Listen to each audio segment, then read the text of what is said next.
So when we're talking about the future of virtual reality, a lot of people have talked about games, entertainment, you know, the mass market use cases, but the virtual reality goes far beyond those experiences. And what we're talking about in the enterprise space and even in the consumer space is how this can apply to retail, how this can apply to food manufacturers, beverage makers, all kinds of interesting applications. And so one of the great things, we're working with the Intel smartphone. One of the great things that's come out of CES is this Intel partnership. And the Intel smartphone allows for mapping of a person. So you can take the smartphone and map somebody's body.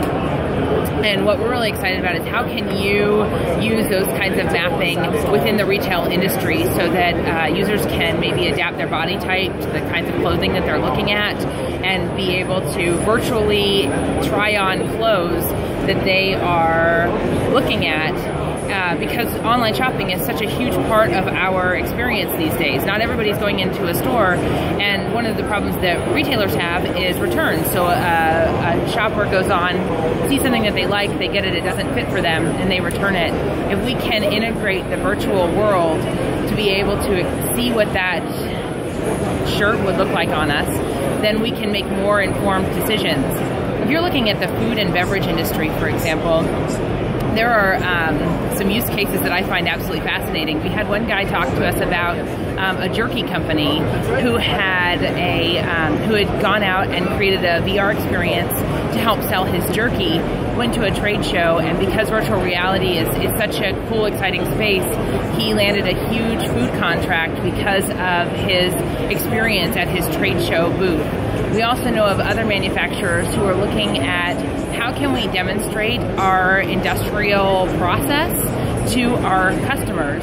And so they are using 360 cameras to show inside their machines so that consumers can make informed choices about the companies that they choose to do business with.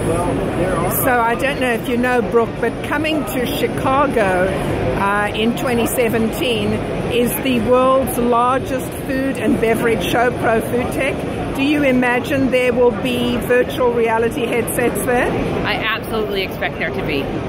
So starting in the promotional space first, and then migrating into a more retail experience? Absolutely. I think that the marketing and promotions opportunities are incredible right now for companies to differentiate themselves. And as that grows, I think we will see more and more consumer-driven retail experiences.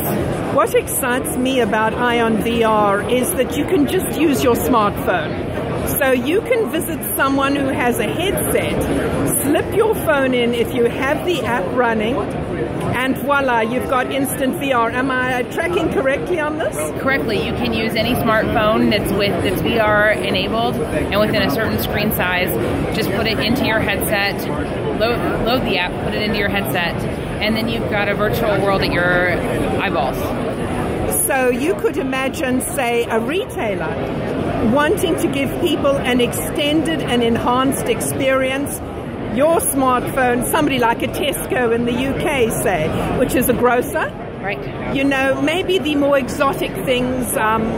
You know, the farm-to-table model is really a huge part of the food industry right now, where people are wanting to learn more about where their food comes from.